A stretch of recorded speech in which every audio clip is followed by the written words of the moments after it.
Hey everyone, this is Aussie of the Final Bosses, and it's just me again, but I do have a new theory video for you guys relating to the Has-Been Hotel and Helluva boss. So with that out of the way, let's fight.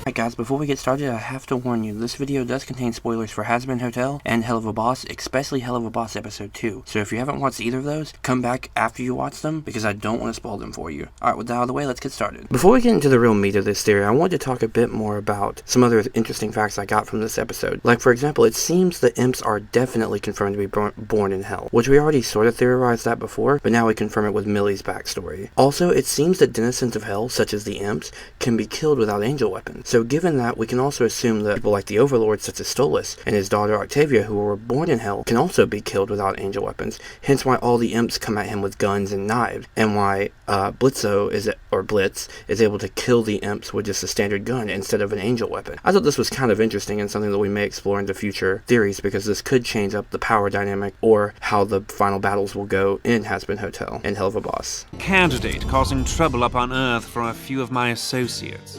He's trying to convince people global warming exists. Doesn't it? Well, yes, but more people die if nothing is done about it. And it gets lonely here.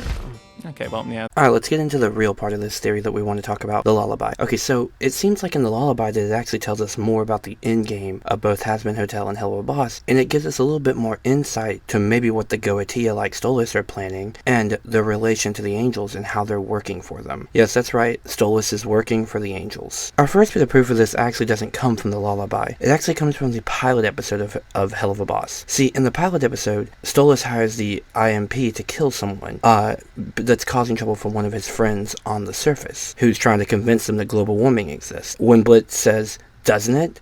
Stolas goes, "Yeah, but the more people who don't believe in it die, and I get so lonely down here." Now, that originally just sounds like a one-off sex joke, but actually, it's a ploy for the angels to get more people into hell. And the Goetia are helping them by assassinating people on the earth who are good, and trying to convince people and let the bad people rule so that way more people die. Now, you might be wondering, why are the angels trying to get more people into hell? Well, this dates back to our original theory that they're trying to lock people out of heaven, but we have a little bit more to add to that. So we believe that the angels want as many people in hell, because in the Lullaby, Stolas clearly states that there will come a time when all of hell will be destroyed. So all the souls in hell will be destroyed, every single one of them, like the angels firing off a nuke on all the corruption in the world, getting rid of it all at once. Now, you may be wondering, wouldn't that kill Stolas and the Goetia too? You would be correct, yes. But I believe because of the Goetia being born in hell, they actually have souls, and it's shown in the show that Stolas actually does care about his daughter, and I bet you the other Goetia probably do care about their children too. And so he says that his daughter will be okay, not him. She'll be looking up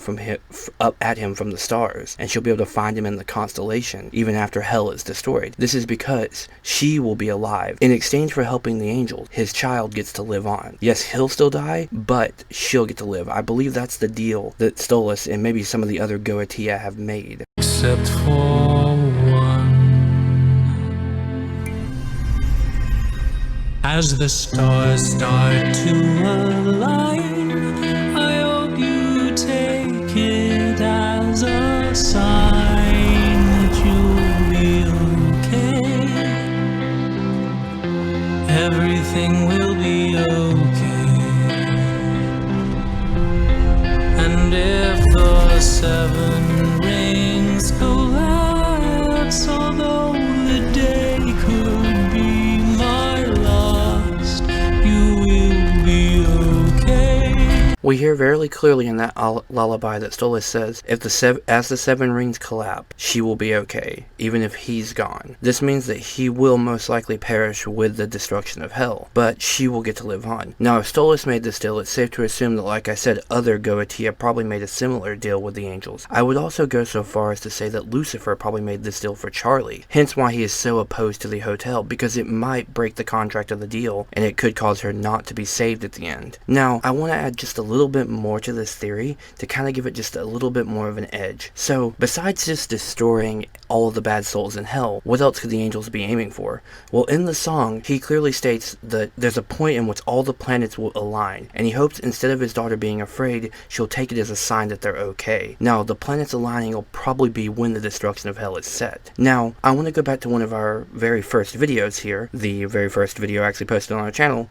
where we talked about that God might be locked away somewhere. Well, what if God is locked away in hell? It's obvious that the demons, the overlords, the Goetia, even Lucifer probably isn't a prisoner in hell. They can seemingly leave anytime they want and come and go between the mortal world and ours. So who is the prisoner? Who is locked in hell? Obviously, I would say that points to God. And maybe they need all these souls there and this massive celestial alignment to be able to kill God once and for all. Then the angels will have complete control and they can reign their righteous judgment forever over heaven. Now, will the angels hold up their end of the deal? We'll have to wait and see, honestly. We don't know. We haven't really got much information on the angels yet. But I do think this theory holds a lot of merit and is incredibly interesting. And if you enjoyed this video, please like and subscribe. It lets us know that you want to see more content like this. And we have plenty of more Hazbin Hotel, Helluva Boss, and even more Owl House and soon to be Amphibia theories coming. And as always, I have been Ashi of the Final Bosses.